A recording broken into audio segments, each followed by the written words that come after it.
kitchen. I'm so glad that you are here with me today. Today I'm going to be showing you how to make one of my favorite soups of all time, Chicken Pho. I have really tried hard to replicate what I would eat at my local Vietnamese restaurant for years now. I have tried it in the Instant Pot, because everybody was like, oh, you can make it in your Instant Pot. It does not taste the same. I've tried different blends of spices, and after I've been working on it recently, I think I have finally figured out how to make it taste exactly the same. So today I'm going to be showing you how to make it in your own kitchen, and you can have your friends over and impress them. It is perfect on a day when it's rainy or cold. It just warms you up inside and it's so good. Okay, let's get started. Okay, we're going to start out with one whole chicken. I just want to show you this ginger. I actually picked up my local Costco. Y'all know I love Costco. So I just got a big pack. You're not going to need that much, but hey, have you tried my chai tea? You can use it leftovers for that. You can use ginger in a lot of things. So we're going to take the ginger and we are just going to slice it up. You don't want it too thick or too thin. We're actually going to be shoving it into our chicken cavity here in just a second. And here you go. I'm going to show you how kind of thick you want it. This part of the recipe is very forgiving, so if you don't want to put that much ginger in, you don't have to, but you do want to put ginger in. I know some people are like, wow, it's a really strong flavor, but you don't really taste it when it's put into your broth. Then we're going to take some of the green onions and go ahead and shove it into our chicken. As an FYI, all of the recipe along with the directions will be in my description box. You just hit the little kind of triangle next to video and it'll drop on down. So you're just gonna shove everything in to your chicken. Then you're gonna put it into a big stock pot. I should have picked a bigger one. Last time I made it, put it in a bigger stock pot, and I just wasn't thinking that day. So you do want to just cover it up with water, and then you want to go ahead and put it on high, and we are gonna bring this to a boil. And while we're doing that, we're gonna take 2 shallots, 1 onion, and a piece of ginger, and just put them on a pan. You want to line this because we are going to put it into our oven underneath our broiler, so it's going to get obviously very hot. You know, the broiler is the part that kind of is fire right underneath your oven part. So we're going to just shove it in, and we actually want this to turn black. Now, do not leave your kitchen while you're doing this. You want it to get charred just like that on one side, and then you're going to just flip it over and we're going to put it back in the oven, and we are going to char it on the other side. I know this seems crazy, but it actually changes the flavor of it, and so when we add it into the broth later, it's going to make it taste super yummy. I also wanted to show you at the same time that we're doing this, we also want to keep an eye on that soup. One of my friends showed me this trick. You can buy this, it's kind of, I don't even know what you call it. I picked it up at my local Asian store. And as our soup is cooking, we want to get this soup, this broth, really clear. So we're taking it and we're going to be skimming off all of the stuff that comes off a chicken when you boil it, all the foamy part and everything else. And we are going to be skimming this the entire time that we are cooking. So while you're in there and you are charring your veggies, you're just going to go ahead and just keep skimming the broth at the same time and just keep an eye on it. After it's come to a full boil, we're going to go ahead and put it down to a medium heat and let it just simmer at this point. So this is what they're going to look like once we have really charred them. Like I said, don't leave the kitchen. It happens faster than you think. And now I know this is kind of crazy. We're going to take the char part off because I know you're thinking, why did we take it off? But it actually does change the flavor of the shallots and the onion and the ginger, but we also don't want all that charred part floating around in our soup, right? So we're going to take it off, and it's a little bit hot. My hands are it's kind of hot. And you can use a spoon to just pull off the outside of the ginger. Once it's charred, it actually comes off fairly easy. I used a spoon and my fingers. If you don't get every little piece off, it's going to be okay. You just, again, don't want that charred part floating around in your chicken pho. Okay, so we are going to get it all in, and this is actually in the radish family. It's called a daikon radish. You can probably pick it up at your local supermarket. You may need to go to an Asian grocery store depending on where you live. I found mine at my local grocery store. Now, I found this packet at my local H Mart, which is a big chain of grocery stores here, the Asian grocery stores, but it's also available at Amazon. And so I'm going to go ahead and link it in my description box of the Amazon one, just in case you don't have it, and you can just get it sent to your house.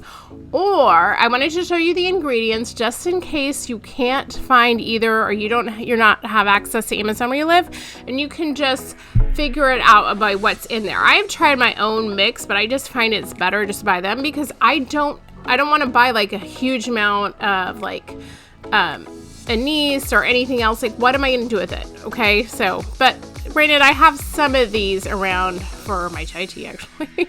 The anise I usually use. But now we are going to toast it up.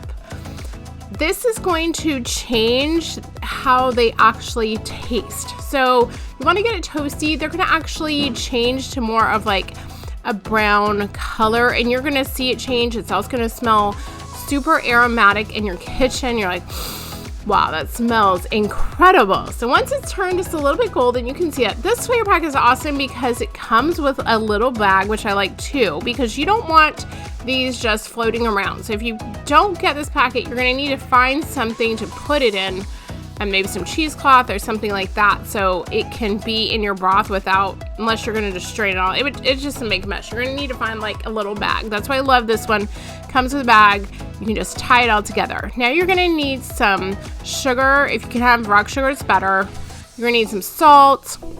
And then we're going to need our ginger, shallots, onion. We're going to need our big daikon radish. And you're just going to shove it in there. And again, this is where I was like, girl, you might have should have gotten a bigger stock pot this time. Last time I used my bigger one. I just totally forgot. I have like one that's slightly bigger than this. So just kind of shove everything back in there the best you can. And eventually, as you know, the chicken cooks and everything cooks, it is going to all fit in there anyways. Mine was just a little bit tight. And if I had picked a bigger chicken too, I probably would have.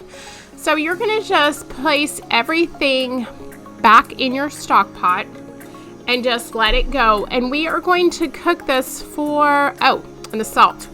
The salt and sugar. Okay, the salt I did about 1 tablespoon. The sugar I did about 1.5. Now listen, you can always add more later. You can't not take it out. So be careful with that.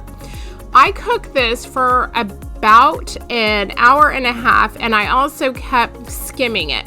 It's about an hour and a half to 2 hours. Mine, I think, was closer to 2 hours because I left it on when I went to go pick my daughter. And it probably should have been, my chicken went a little bit far, but rather it be a little bit not falling apart as much as it did. And the other thing is you want to keep skimming it so you can have that clear broth in the end. So it looks, really good. It tastes good too, but it looks incredible. So you're just going to want to keep skimming it as this cooks down. The one thing to consider when you're checking your cooking times would really be about how big of a chicken that you have picked, and that is also how you'll tell when your soup is done. You don't want your chicken falling apart as much as mine did, but you obviously want it cooked. So you can see that mine's already kind of falling apart at this point. But it still is fine, just a little bit more cooked than I liked. I think when you go to a restaurant and you eat a bowl of chicken pho, you want the chicken to be a little bit not falling apart quite as much. Now, you want to stop the cooking process by taking your chicken and go ahead and put it into an ice bath. This also will help you to not have to wait like an hour for your chicken to cool off, and so you can cut it up and you can eat your soup, because if not, it would take forever. So this is what it looks like once I have gotten my chicken out and I put it into my ice bath. And now we are going to add our fish sauce. Now, I actually like Lucky Brand fish sauce, but I have not been able to find it at my local Asian grocery store. We are going to add in 1 tablespoon of fish sauce. I know you're thinking that's not really a huge amount, but it's actually really strong and really pungent if you haven't cooked it before. And now we're going to actually drain our broth, because we don't obviously want to eat a huge daikon in our soup or any of the other things like the ginger, any of this. We don't need it. We just need our beautiful broth. Look how clear it is, you guys. This is what you want your broth to look like for your chicken pho. Here it is. Now you're going to need some bean sprouts. You're going to need some onions, some chives, some lemon, jalapenos, Thai basil, cilantro. Again, this is all based on like what you like to put in, but this is kind of traditionally what they would put into it. A lot of people also add in a little bit of hoisin, and a lot of people love putting sriracha in theirs. I'm not a huge fan because I cannot stand all the heat, though a lot of my family members love spicing theirs all the way up. Now we're just going to go ahead and get our chicken now that it is cooled off. My husband at this point had come home and was like, I'll help you out. And I was like, yes, let's do this. So you want to cut up your chicken. See how ours was falling apart a little bit? It really should be not quite there. It was fine, but I would have said maybe we could have cooked our chicken maybe about 30 minutes less. My bad. I went to go pick up my daughter and it took a little longer than I expected. Now you're going to start with your vermicelli noodles. You can pick them up again at your local store. You could order them on Amazon. And this is a great gluten-free thing, by the way. This is made out of rice flour. These noodles are, so if you have a gluten-free friend, they could also enjoy this soup. And you're just going to cook them until they become tender. Depending on how thick they are is really about how long they're going to take. They do not take that long at all, so do not leave them. We found this cool strainer at my local Asian store, so we could just cook up like a little time, and I think it's really cool. I was like, yes, let's get that. So we have our vermicelli noodles. We're going to go ahead and put in our chicken and get our bowls all prepared. There was just 3 of us eating it that night. You know, my daughter's super picky, so we got our noodles already in our bowls. Isn't this like a fun bowl? My husband found it recently. I think it was at Home Goods. I don't know. I love going there with him.